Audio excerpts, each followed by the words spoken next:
नमस्कार दोस्तों, अंकुर sir classes में आप सभी का हार्दिक स्वागत है। कैसे हैं आप सभी? उम्मीद करता हूं कि आप सभी स्वस्थ और मस्त होंगे। आज आपका गणित में प्रैक्टिस सेट 1 मैं स्टार्ट कर रहा हूं, जो कि संख्या पद्धति से ले रहा हूं। और इसमें सबसे पहला जो हमारा क्वेश्चन है वो है सबसे छोटी अभाज्य संख्या। सबसे छोटी अभाज्य संख्या कौन सी है? तो इससे पहले मैंने आपकी गणित की कुछ क्लासें लिया है, जिसमें मैंने आपको बताया है कि अभाज्य संख्या, भाज्य संख्या, सम विषम सभी कुछ मैंने आपको बता रखा है उसमें। तो उसमें मैंने एक ट्रिक लिखवाई है कि भाज्य नहीं, एक नहीं है भाज्य अभाज्य, दो होता है सम अभाज्य, दो से कटती सम बन जाती, शेष बचे विषम कहलाती। देखिए, सबसे छोटी अभाज्य संख्या कौन सी है? तो यहां पर देखिए एक लिखा है, तो मैंने आपको ट्रिक में बताया है कि एक नहीं है भाज्य अभाज्य, एक ना तो भाज्य है और ना अभाज्य है, तो इसकी कहानी तो खत्म कर दिया हमने यहीं पर। भाई ये तो हो नहीं सकता। दूसरा आता है कि जीरो। जीरो को मैंने बताया कि जीरो एक पूर्ण संख्या है, तो यहां पर जीरो भी खत्म हो गया। और अभा रूढ़ सम दो की बात। अभा माने अभाज्य, रूढ़ माने ऋण संख्या और सम माने सम। तो सबसे छोटी अभाज्य संख्या जो है वो कौन सी है? दो है, तो आप दो पर टिक कर देंगे, तीसरा हमारा गलत हो जाएगा। ठीक है, तो ये पहला क्वेश्चन था हमारा। नेक्स्ट क्वेश्चन पे आते हैं।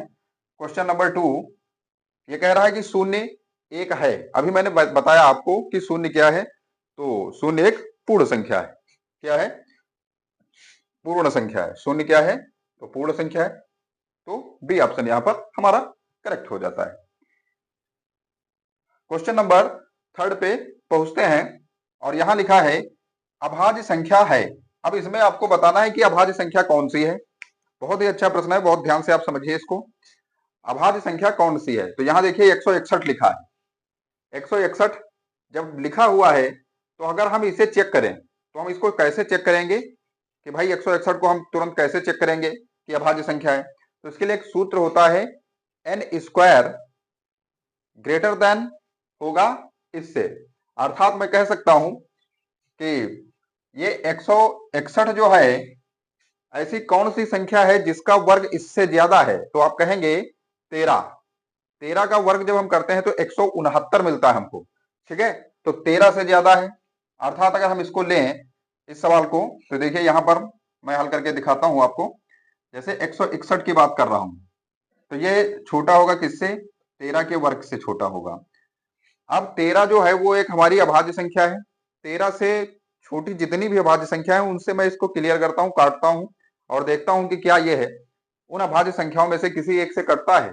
जैसे हमारी सबसे पहले अभाज्य संख्याओं में दो आता है। कौन आता है? दो आता है। दो के बाद तीन आता है। तीन के बाद कौन आता है? पांच। और पांच के बाद सात आता है। और सात के बाद आता है 11। नौ नहीं आ सकता, क्योंकि नौ जो है वो तीन से भी कटता है, एक से भी कटता है और नौ स्वयं से कटता है।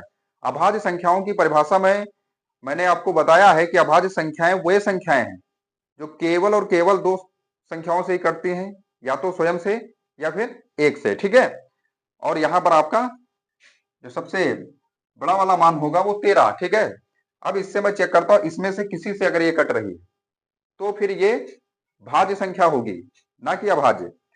जैसा कि आप देखिए, अगर मैं इसको दो से काटूं 161 को, तो 161 के लास्ट में दो से मैंने काटने का नियम आपको बताया है विभाजिता रूल से, कि संख्या वही दो से कटती है जिसके लास्ट में 0, 2, 4, 6, 8 पाया जाता है। यहां पर एक मिल रहा है, तो इसकी कहानी तो खत्म हो गई, दो से ये नहीं कटेगा। फिर आते हैं तीन से काट कर देखते हैं। ठीक है, किससे काट कर देखते हैं? तीन से। तो जब हम तीन से इसको काट रहे हैं तो देखते हैं 3 पचे 15 होता है। भाई 161 में किसका पहाड़ा लगाएंगे आप? 161 में पहाड़ा लगाएंगे आप तीन का। तीन से काट रहे हैं, 3 पचे 15, एक बचा 11 हुआ। 11 पूर्ण रूपेण हमारा तीन से नहीं कटेगा, अर्थात तीन की भी कहानी खत्म। पांच से अगर कोई संख्या कटती है तो उसके लास्ट में क्या होता है? आप सभी को पता है, अगर कोई संख्या पांच से कट रही होती है तो उसके लास्ट में जो हमारा यूनिट डिजिट अर्थात इकाई अंक है वो 0 या 5 होना चाहिए। तो 161 में देख रहे हैं तो हमको ना तो 0 मिल रहा है और ना ही 5 मिल रहा है, तो यहां भी ये रूल नहीं लगेगा। तो इसका मतलब क्या है, अगर 161 को फिर हम 7 से काटें और देखते हैं कि क्या ये 7 से कटता है, चेक करते हैं इसको। 7 दूनी 14, 2 बच गया और 7 दूनी 21, अर्थात ये 7 से कट जाता है। और अगर ये 7 से कट रहा है, किससे कट रहा है मेरे भाई, तो आप कहेंगे 7 से, तो ये एक भाज्य संख्या है। कौन सी संख्या है, तो ये एक भाज्य संख्या है। अब ये तो 161 तो हमारा भाज्य हो गया, ठीक है। ऐसा आपने इसको चेक किया। इसी प्रकार से आप 221 वाले को, फिर आप 373 और 437 को चेक कर लेंगे। और जब ऐसे आप चेक करेंगे, जैसे कि 221 जो है ये किससे छोटा होगा, तो 15 के वर्ग से, अर्थात मैं वही संख्याएं लिखूंगा जैसे 13, ठीक है। और मैं चेक करता हूं इसको, क्या 2 से कटेगा, आप कहेंगे नहीं कटेगा। क्या 3 से कटेगा, 3 सते 21 होता है, 1 बचा 11, नहीं कटेगा। 5 से कट नहीं सकता, 7 से काट के देखते हैं, कटेगा नहीं कटेगा। 11 से काटते हैं, नहीं कटता है। 13 से काटते हैं, 13 कम 13, 13 कम 13 होता है, कितना बचा, 22 से 13 चला जाए 9 बचता है, 91 हुआ, 13 से 91, अर्थात यहाँ पर 13 का पहाड़ा लग रहा है। तो ये भी हमारी संख्या क्या हो गई, तो आप कहेंगे कि भाज्य हो गई। क्या हो गई, भाज्य। तो ये भी भाज्य हो गई, ठीक है भाई। अब यहाँ पहुंचते हैं 373 के पास, और 373 किस वर्ग के समीप है और उससे छोटा है ना। तो आप जानते हैं 18 18 224 और 19 19 300, 18 18 324 और 19 19 361 होता है, ठीक है भाई। तो 19 से 361 होता है और 20 20 400, तो ये 400 के करीब वाला है,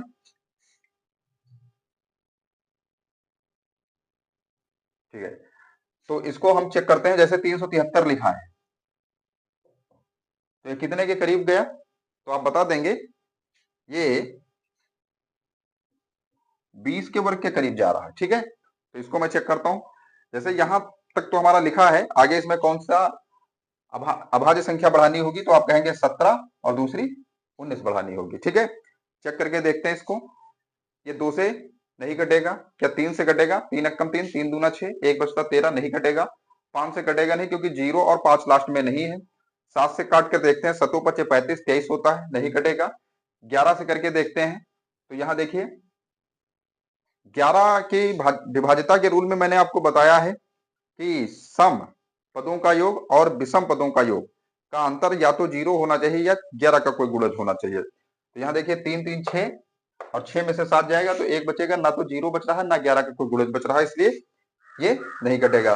13 से करके देखते हैं, 13 दूना 26 होता है, कितना बचा, तो आप कहेंगे 26 और 11 113 हुआ, और 13 9 117 होता है, तो ये इससे भी नहीं कटेगा।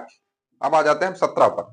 17 दूना 34 होता है, 3 बचा 33 हुआ, इससे भी नहीं कट रहा है। 19 से काट के देखते हैं, तो 19 अक्कम 19 होता है, और 19 और 18 183 बन जाएगा यहाँ। तो इसका मतलब जो हमारी अभाज्य संख्या है वो कौन सी है, तो आप कहेंगे 373 है। यही मिल गया उत्तर। इसको भी आप ऐसे ही चेक कर सकते हैं, ठीक है। आगे बढ़ते हैं हम नेक्स्ट सवाल की तरफ, और सवाल कह रहा है कि 0 से 100 के बीच में कुल अभाज्य संख्याएं कितनी होती है। 0 से 100 के बीच में कुल अभाज्य संख्याएं कितनी होती हैं, तो याद रखिए 25 होती हैं। कितनी होती हैं, 25 होती हैं। कैसे आप इसको याद रखेंगे, इसके लिए एक सूत्र होता है हमारा। कौन सा सूत्र है, अभाज्य संख्याओं के लिए, ठीक है, वो मैं सूत्र लिख देता हूं। सूत्र है हमारा किसके लिए, अभाज्य संख्या के लिए,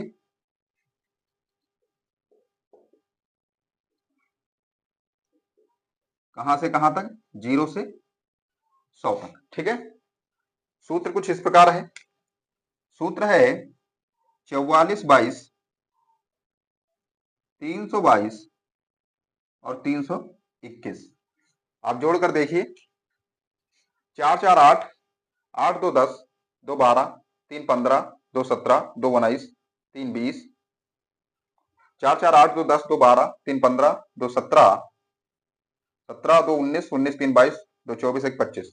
तो कुल मिलाकर हमारे पास कितनी संख्याएं हो जाती हैं, 25 हो जाती हैं, ठीक है। कितनी संख्याएं हो जाती हैं, 25 हो जाती हैं, 0 से लेकर 100 तक। ये जो 4 पहले लिखा है इसका अर्थ है कि 0 से 10 के बीच में अभाज्य संख्याएं। फिर जो ये दूसरा 4 लिखा है, ये लिखा है कि 10 से 20 के मध्य में कितनी अभाज्य संख्या है, फिर 20 से 30 के मध्य में कितनी अभाज्य संख्या है। ठीक है, तो ये आप सूत्र नोट रखिए। तो यहां पर हमारा जो आंसर होगा कितना होगा, तो आप कह देंगे 25 होगा। ठीक है, नेक्स्ट प्रश्न पर चलते हैं और प्रश्न नंबर 5, प्रथम 4 अभाज्य संख्याओं का योग कितना होगा। तो प्रथम 4 अभाज्य संख्याएं कौन सी होंगी। देखिए बोर्ड पर आपको नजर आ रहा है कि जो प्रथम 4 अभाज्य संख्याएं हैं वो 2 है, 3 है, 5 है और 7 है। ठीक है, तो यही 4 संख्याएं हम उठा लेंगे, कौन सी, और इनको आगे की हम हटा देंगे और इनका क्या चाहिए, हमको योग चाहिए। तो जब हमें योग चाहिए तो हम इनमें क्या करेंगे कि इनको हम प्लस कर देंगे। ठीक है, योग का मतलब क्या है, प्लस, जोड़ना। ठीक,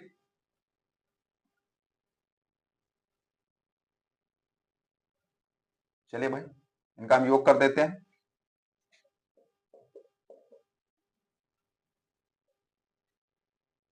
किसके लिए ये है क्वेश्चन 5 के लिए। ठीक है, तो 2 3 5 और 5 10 और 10 7 17। तो हमारा जो आंसर होगा वो कितना होगा, तो आप कह देंगे कि हमारा उत्तर जो होगा वो 17 होगा। ठीक है, आप इसे नोट कर लीजिए।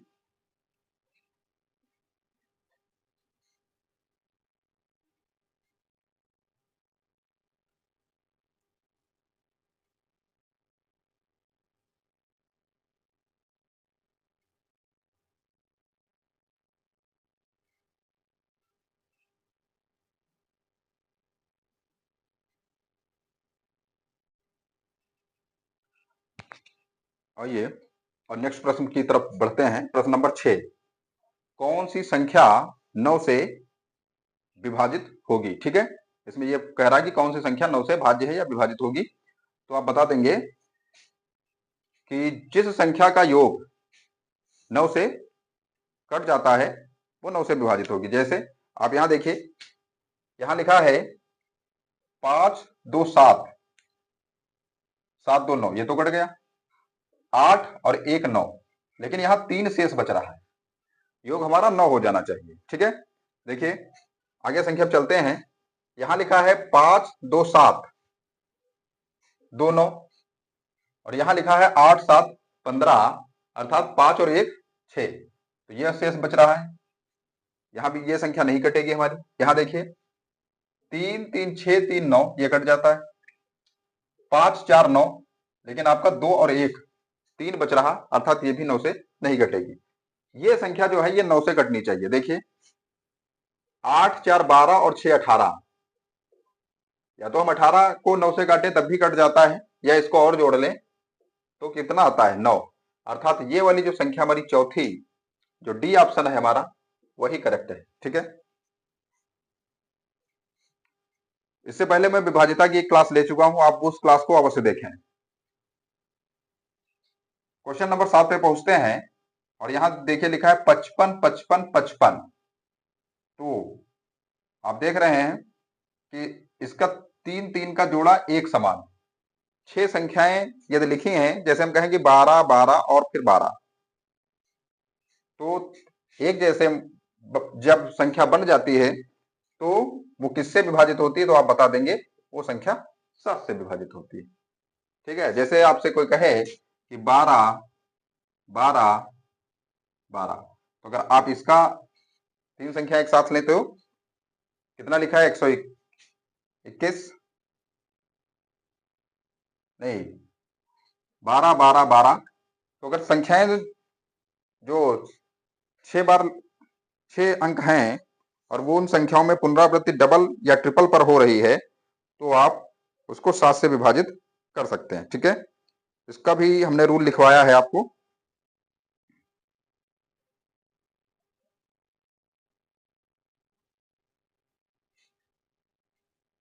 इसका भी हमने रूल आपको दिखाया है, तो आप ध्यान रखिए कि किससे विभाजित होगी, 7 से। नेक्स्ट प्रश्न आता है प्रश्न नंबर 8, कह रहा है कि यदि 34 यक्स 68 9 से भाज्य है तो यक्स की जगह पर क्या होगा। अभी मैंने ऊपर वाला सवाल 9 से भाज्य वाला ही लिया था, उसी प्रकार इसको करना है। देखिए 6 और 3 9, इसकी कहानी तो खत्म।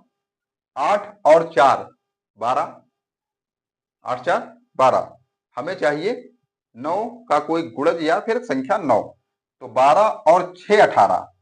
तो यहां पर भी जो हमारा उत्तर है वो कितना है, 6 हो जाएगा। ए ऑप्शन इसका करेक्ट है। अब आता है प्रथम 100 प्राकृतिक संख्याओं का योग।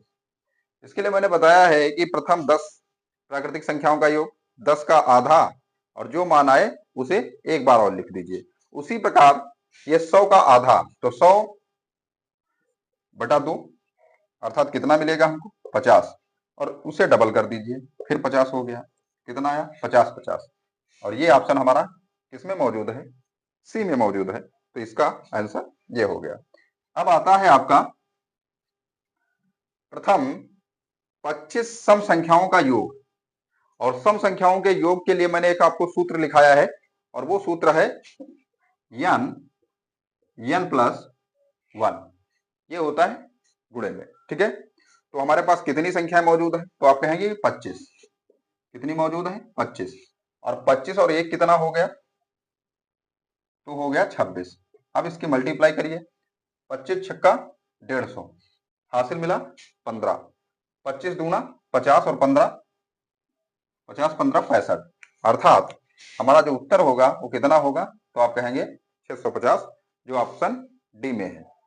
ये थी हमारी गणित से संबंधित क्लास। कैसी लगी आपको हमारी क्लास, आप कमेंट बॉक्स में अवश्य कमेंट करें। इस चैनल से जुड़े रहने के लिए आप सभी को धन्यवाद है। इस चैनल को ज्यादा से ज्यादा लाइक और शेयर अवश्य करें। धन्यवाद।